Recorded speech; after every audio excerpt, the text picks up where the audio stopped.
जैसे ही चौधरी की आंख खुली, उसने देखा कि चारों ओर उजाला फैल चुका है और सूरज निकल आया है। तभी वह घोड़ी से बोला, सुनो, अब मैं घर की ओर रवाना हो रहा हूँ, मुझे देर हो रही है और मुझे राजा के सवाल का जवाब भी देना है। यह सुनते ही घोड़ी बोली, तो आओ, मेरी पीठ पर बैठ जाओ, मैं तुम्हें तुम्हारे घर तक छोड़ देती हूँ। चौधरी ने कहा, हाँ क्यों नहीं। इतना कहकर चौधरी घोड़ी की पीठ पर बैठ गया और घोड़ी जंगल की ओर दौड़ पड़ी। और रास्ते में चौधरी ने घोड़ी से कहा, सुनो, घर चलने से पहले राजा के सवाल का जवाब दे देते हैं, सीधा राजा के महल की ओर चलो। घोड़ी बोली, हाँ जरूर। फिर घोड़ी तेजी से दौड़ती हुई राजा के महल की ओर पहुंच गई।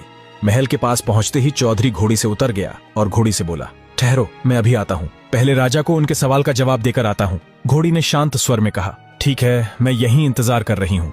इतना कहकर चौधरी महल की ओर बढ़ गया और सीधा राजा के दरबार में प्रवेश कर गया। राजा दरबार में सिंहासन पर विराजमान थे। चौधरी को देखते ही राजा बोले, आओ चौधरी, क्या तुम्हें भगवान मिले?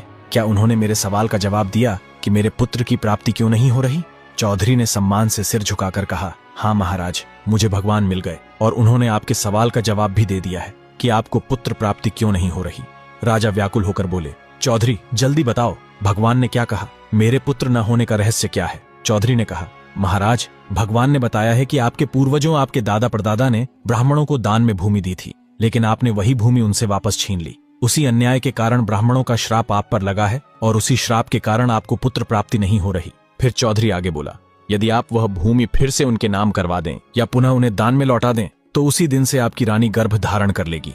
तब राजा ने गुस्से में पूछा, अगर मैं ब्राह्मणों को भूमि दान में दे दूं और फिर भी मुझे पुत्र न हुआ तो फिर क्या? इस पर चौधरी ने निडर होकर कहा, महाराज, यदि ऐसा हुआ तो आप मुझे फांसी की सजा सुना देना।